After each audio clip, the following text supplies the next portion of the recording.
우크라이나 전쟁 때문에 비료값이 엄청 오르고 있다. 결국에는 이것 때문에 농가가 힘들어졌고 또 그 때문에 결국에는 식재료 값이 올라갈 수밖에 없을 것이다. 농산품 가격이 올라갈 것이다. 이런 이야기가 지금 나오고 있습니다.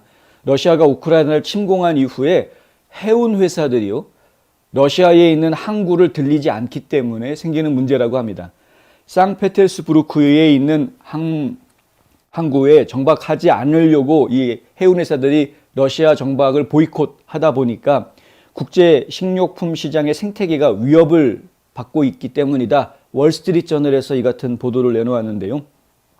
러시아로부터 비료 수출이 급감하면서 공급 부족으로 인해 비료 가격이 아주 하늘 높은 줄 모르고 치솟고 있다. 서부 아프리카 농가에 비료를 판매하고 있는 말릭 니앙이라는 사람이 월스트리트저널하고 인터뷰를 했는데요. 세네갈과 모로코 등 다른 곳에서 판매자와 접촉했지만 연말까지 주문서가 가득 찼다는 말만 들었다. 지난 9년 동안 이렇게 심각한 공급 경색이라는 높은 가격의 비료는 본 적이 없다라는 이야기를 지금 내놓습니다. 현재 2020년보다 3배에서 4배 정도 가격이 올라가 있다. 팬데믹 시작되기 바로 직전하고 비교를 해보면 비료값이 3, 4배 정도 올라가 있다는 것이죠. 이것은 농가의 소득, 농산물 수확량, 식료품 가격에 광범위한 영향을 끼치게 된다.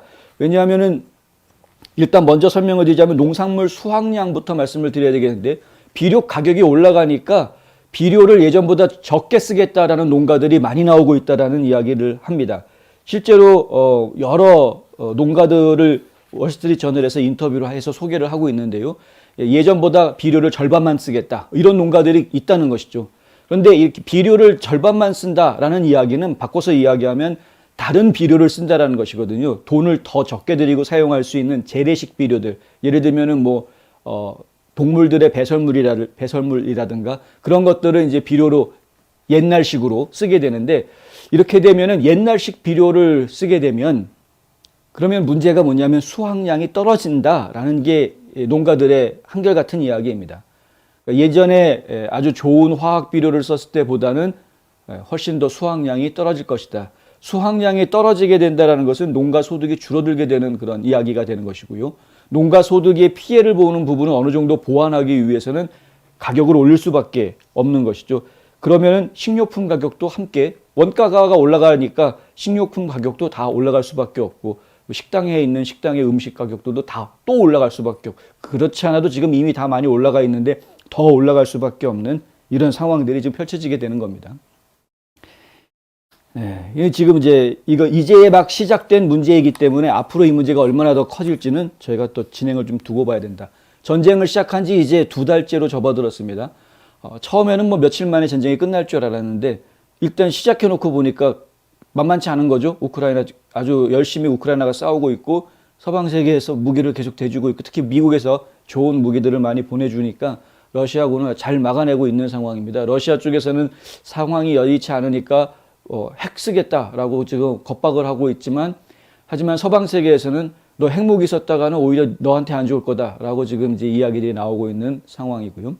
이런 상황이 돼버리니까 러시아 입장에서는 겁은 주기는 했으나 실제로 핵을 쓰기는 어렵고, 재래식 전쟁을 계속 치르고 국지전을 치르고 있다 보니까 그것도 의외로 만만치 않고, 이미 예전에도 한번 우크라이나하고 싸운 적도 있었지만은 아프가니스탄에 들어가서 싸웠다가 본인들이 실패했던 과거의 기억들도 있는데다가 러시아 군대가 무기는 많이 가지고 있는지는 모르겠는데 그렇게 대단히 잘 싸우고 훈련이 잘 된 군대는 아닌 것으로 역사를 보면 그랬기 때문에 의외로 많이 지고 다녔던 것을 저희가 알고 있기 때문에, 그래서 결국에는 지금 우크라이나에서도 그렇게 크게 전력적으로 앞서는 모습을 보이지는 못하고 있는, 그러니까 다시 바꿔서 이야기하면은 서방 세계가 우크라이나를 지원해주는 지원이 계속되고 있는 한 전쟁은 계속될 수밖에 없는 그런 상황으로 지금 보인다는 것이죠. 전쟁이 계속 장기화된다라고 하면 지금 이게 소개해드리고 있는 이러한 비료 대란, 공급난 이런 문제들은 계속해서 장기화될 수밖에 없는 것이고요. 그렇게 되면은 우리 소비자들이, 일반 전 세계에 있는 소비자들이 겪는 문제도 똑같이 장기화될 수밖에 없는 것이어서 저희가 매우 신경 쓰인다, 이렇게 말씀드릴 수 있죠. 우크라이나로부터의 밀 공급 중단은 아르헨티나를 포함한 세계 주요 식품 수출국들과 가브리엘 펠리존 같은 농부들에게는 호재가 될 수 있다. 이 월스트리트 저널에서 이렇게 이야기를 했는데, 아르헨티나 같은 데라든가 뭐 중부 코르도바 지방 약 3,700에이커에서 밀, 옥수수, 콩을 재배하는 펠리존 씨, 이런 분들은 생산량을 오히려 줄일 거라고 합니다. 왜? 비료가 적어서. 비료가 줄어들고 있기 때문에, 그 비료값이 너무 올라가고 있기 때문에 더 이상 어떻게 할 수가 없다라는 거죠. 지금 바첼타는 산타페 지방에서 지금 농부로 일하고 있는 오마르 바첼타라는 분의 인터뷰 이야기가 나오는데, 1톤의 비료값이 지금 $1,400를 내고 있다 이겁니다. 그런데 이게 작년에는 $800였는데 올해 들어가지고 갑자기 또 지금 $500이 더 올라서 지금 $1,400를 내고 있다라는 이야기를 하고 있는 것이죠. 그러니까 이게 비료값이 이렇게까지 막 올라가고 있으니까 도저히 감당이 안 돼서 살 수가 없다. 비료 양을 차라리 줄이고 수확량을 줄이겠다라는 이야기들이 농가에서 나온다. 이 얘기는 계속 나오고 있는 이야기입니다. 유럽 대형 비료 제조업체인 보레알리스도 이달 암모늄 공장 감산을 가동한다.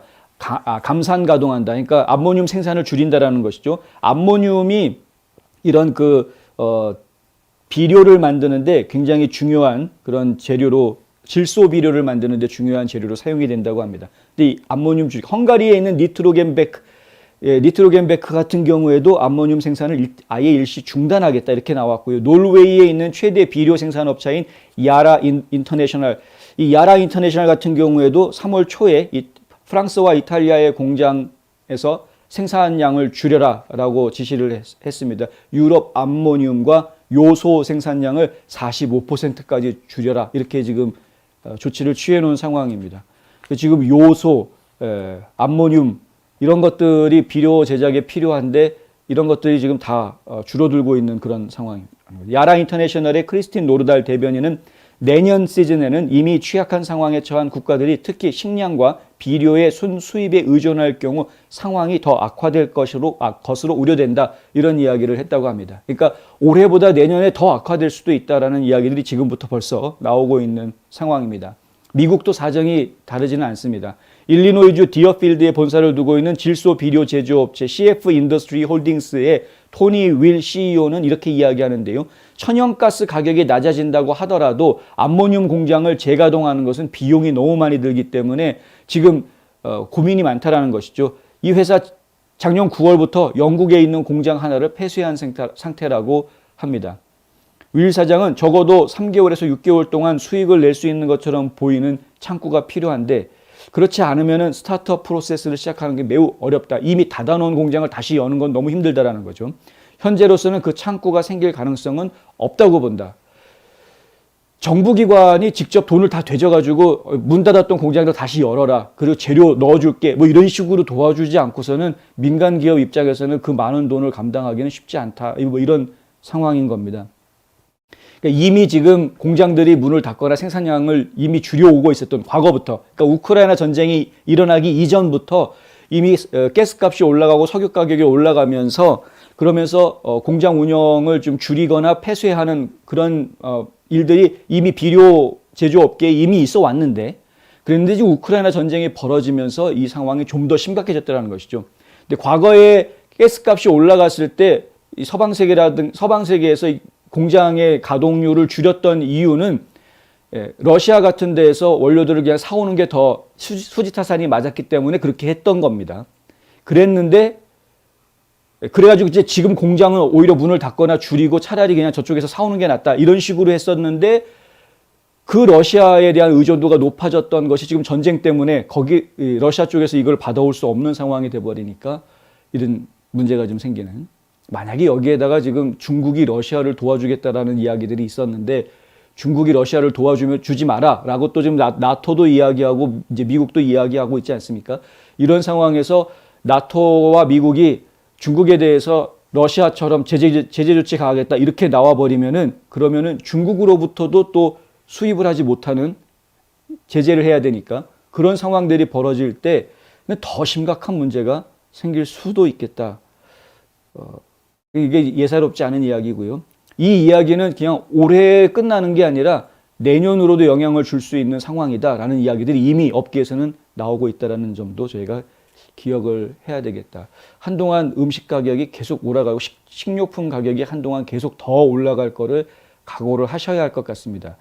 이렇게 이 물가가 올라가는 것을 인플레이션이라고 하죠. 그 인플레이션을 어떻게 지금 연준에서 잡으려고 할지 그것도 저희가 지금 계속 지켜봐야 하겠습니다.